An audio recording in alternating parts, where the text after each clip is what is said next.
Welcome to the Real News Network. I'm Sharmini Pires coming to you from Baltimore. In an exclusive article published in The Guardian, the former Finnish president and Nobel Peace Laureate Martti Ahtisaari said Western powers failed to seize a proposal made by the Russians in 2012, where Syria's President Bashar al-Assad could step down as a part of a peace deal. If they had accepted the offer, tens of thousands of lives could have been saved and millions that have been uprooted, causing the world's gravest refugee crisis since the Second World War, could have been avoided. Ahtisaari said in The Guardian that he held talks with envoys from 5 permanent members of UN Security Council in February of 2012. He said that during those discussions, the Russian ambassador Vitaly Churkin laid out a 3-point plan, which included a proposal for Assad to cede power at some point after peace talks had started between the regime and the opposition. Now joining me to discuss all of this is Phyllis Bennis. She directs a new internationalism project at IPS. She has published many books, among them Understanding ISIS and the New Global War on Terror, a primer, and Challenging Empire, How People, Governments, and the UN Defy U.S. Power. Phyllis, thank you so much for joining us today. Good to be with you, Sharmini. So, Phyllis, what do you make of this disclosure by the former Finnish president, and why is he putting so much emphasis on it now and didn't then? Yeah, it raises, of course, the inevitable question of why did he wait so long before going public?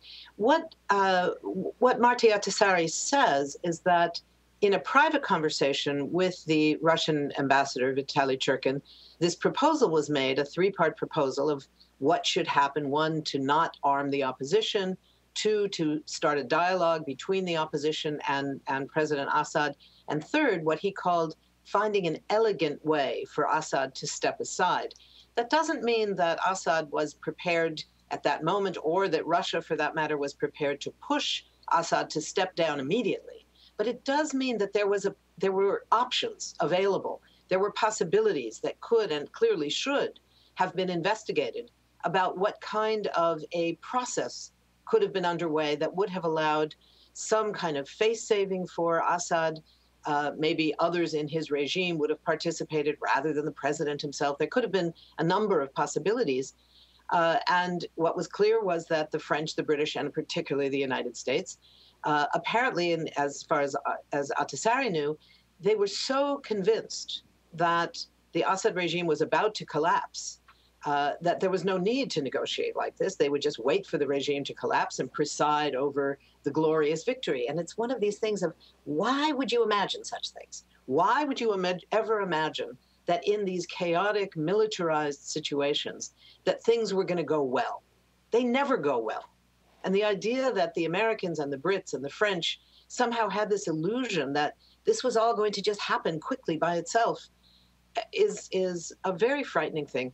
It does, of course, not resolve the question of why Martti Ahtisaari, a noted, very respected international civil servant, had worked for the UN on many occasions, won the Nobel Peace Prize because of his work in negotiating earlier agreements in other countries, why he didn't say something earlier to expose this. Now, of course, it's much more difficult, and it's not at all clear that the Russians would move in this direction at all. In fact, the Russians right now are saying, and Churkin himself is saying, that it was a private conversation he had with Ahtisaari, and he has nothing to say about it.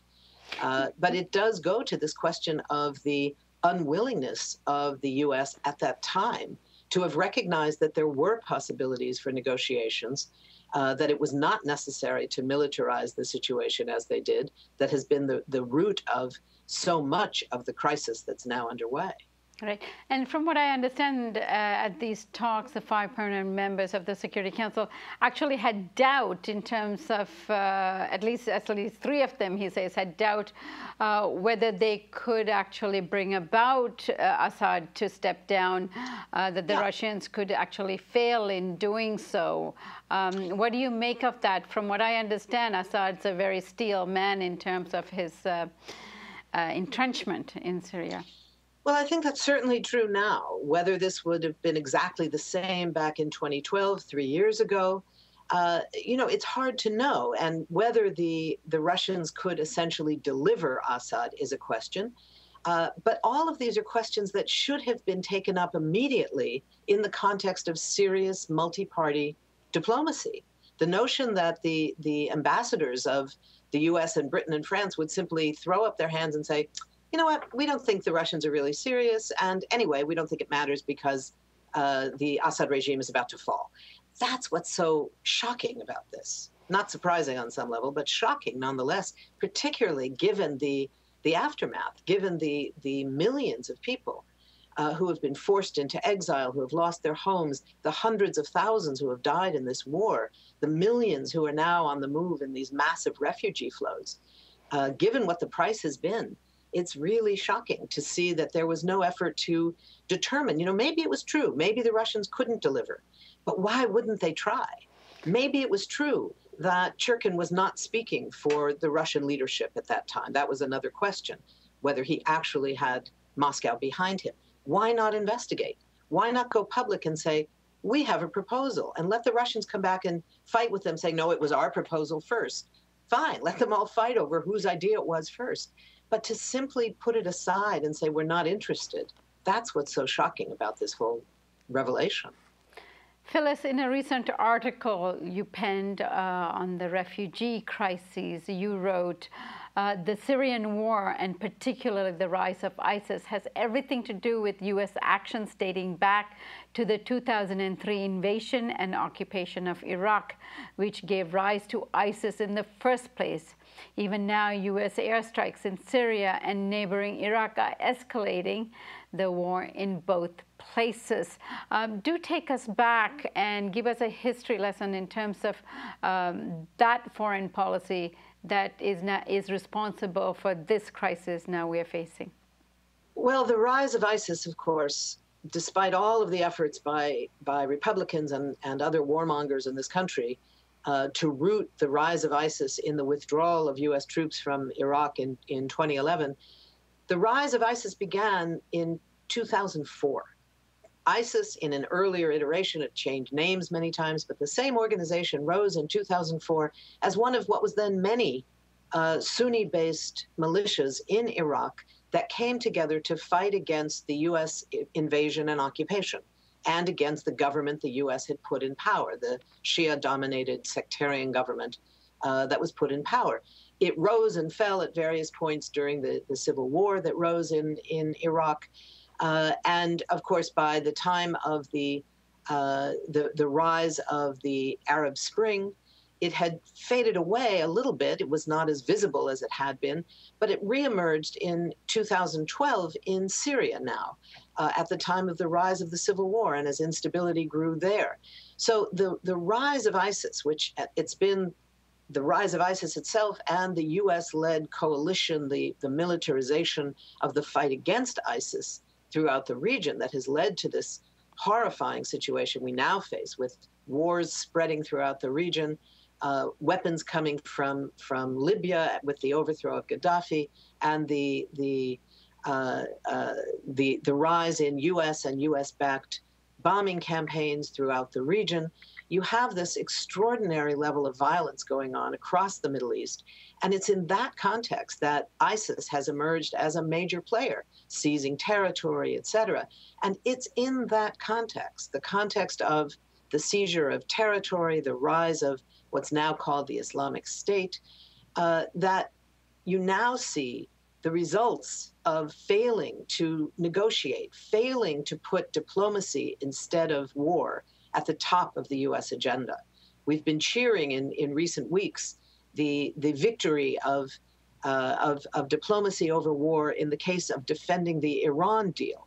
But what we now see very visibly with these new revelations from Matti Ahtisaari is how, in the case of the rise of ISIS, the ISIS war, and the war in Syria, which is at the root of the rise of ISIS, the refusal of the United States and its allies to take seriously the possibility of negotiating an end to that conflict before it ever reached this horrific level, to negotiate the stepping down maybe the stepping down, potentially the stepping down, possibly, of Bashar al-Assad, the president of Syria, would have dramatically changed the situation there. So the notion that this was simply put aside as, well, we don't think the Russians really could pull it off, and not followed up is really a horrific reality to face. Yeah, not just followed up, they could have played a role in that pressure as well. Absolutely. For Assad to step Absolutely. down. And now, of course, what we're seeing is that the rise of the hundreds of thousands of refugees that are now flooding capitals of Europe, along with the several million, 4 million refugees have now fled from the war in Syria and are finding refuge or seeking refuge in the surrounding countries. In Turkey, where there are 2 million, in Lebanon, where there's about 750,000, 500,000 in Jordan. These countries are drowning in the need to provide for these refugees coming from Syria. The numbers, it's only about 3% of them are now in Europe, and yet we're seeing it's as if the whole global crisis is now focused on Europe, despite the fact that 97% of this multi-million person refugee flow is not anywhere near Europe. They are in the countries of the Middle East, joining Syria and Iraq. This is where the real crisis remains. The crisis in Europe is very real, but the answer there, and as well as the answer to the United States, the answer to the United States is a very easy one. We have 28% of the wealth of the world. We owe it to the rest of the world to take at least 28% of those refugees seeking settlement abroad. It's about 350,000 altogether. That would mean a little over, well, I can't do the math in my head, but taking 28% of the refugees that need a place abroad and paying 28% of what the UN requires to take care of all the refugees in all the areas. That's what the US should be doing. We shouldn't be arguing over whether we're going to take 1,000 or 1,200. It's shameful. It's absolutely shameful that we have done as little as we have to take care of these refugees. Sending a large amount of money is fine, but it doesn't come close to the amounts of money we should be sending, let alone taking care of the people who are in such desperate need. Phyllis Bennis, as always, thank you so much for joining us today. Thank you. And thank you for joining us on the Real News Network.